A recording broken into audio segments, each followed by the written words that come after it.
ఓ దేశంలో ప్రేమ పాఠాలు అనివార్యమయ్యాయి. దీంతో ఏకంగా ఆ దేశ ప్రభుత్వమే రంగంలోకి దిగింది.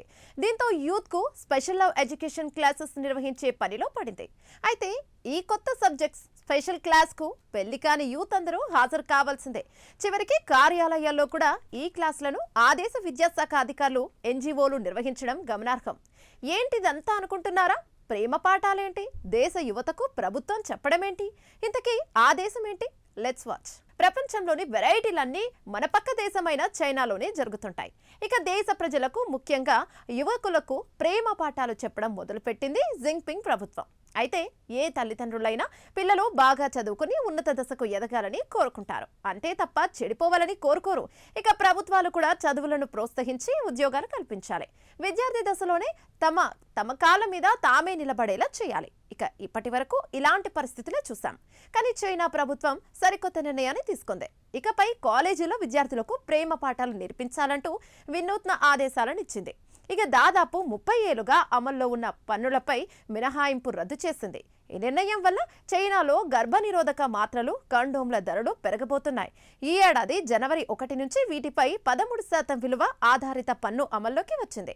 చైనా జనాభా తగ్గడానికి, అక్కడ దంపతులకు పిల్లలు పుట్టకపోవడం, వృద్ధుల సంఖ్య పెరగడం ప్రధాన కారణాలు. అయితే ఈ లవ్ ఎడ్యుకేషన్ వెనుక కారణం ఉంది.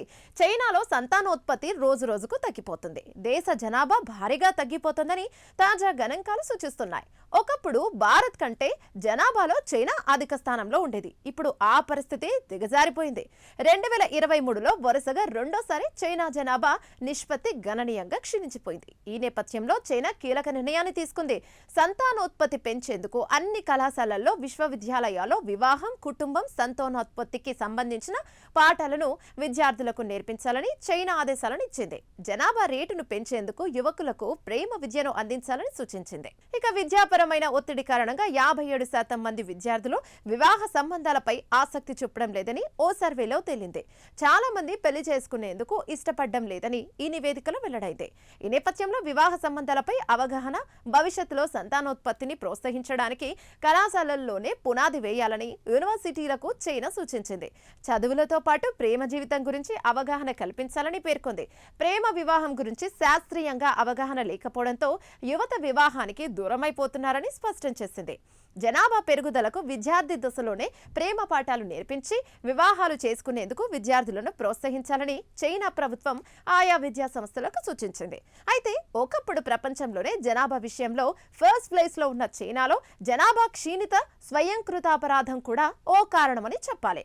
1980 నుంచి 2025 వరకు ఆ దేశంలో వన్ చైల్డ్ పాలసీ అమల్లో ఉంది. దీని కారణంగానే దాదాపు 35 ఏళ్ల పాటు ఒకే బిడ్డ విధానం అమల్లో ఉండటం వల్ల ఇక పిల్లల సంఖ్య భారీగా తగ్గిపోయింది. ఇక మరోవైపు అక్కడి ప్రజలు పిల్లల విద్య సంరక్షణ, ఇంటి నిర్వహణ, వైద్య ఖర్చులు భారంగా భావిస్తూ యువత పెళ్లిని వాయిదా వేస్తున్నారు. కొందరు పెళ్లి పట్ల అసలు సుముఖత కూడా చూపడం లేదు. దీనివల్ల ఆ దేశంలో కార్మికుల సంఖ్య తగ్గిపోవడంతో ఆర్థిక వృద్ధి కుంటుపడుతోంది.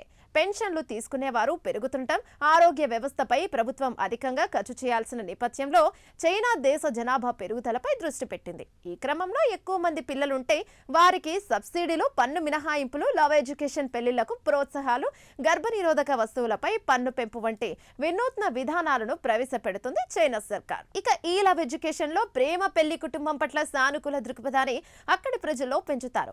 భార్యాభర్తల మధ్య జీవితం ప్రాధాన్యత, కుటుంబ విలువలను కాపాడుకోవడంతో పాటు భావోద్వేగాలను అదుపులో ఉంచుకోవడం కూడా ఇందులో భాగం. మరి ఈ ప్రయత్నం చైనా యువకులు ఆ దేశ ప్రభుత్వానికి ఏ మేరకు సహాయపడతారో చూడాలి. ప్రభుత్వం చెప్పే ప్రేమ పాఠాలు అక్కడి యూత్ మార్పు తీసుకొని వస్తాయా లేదా అన్నది ఆసక్తికరంగా మారింది.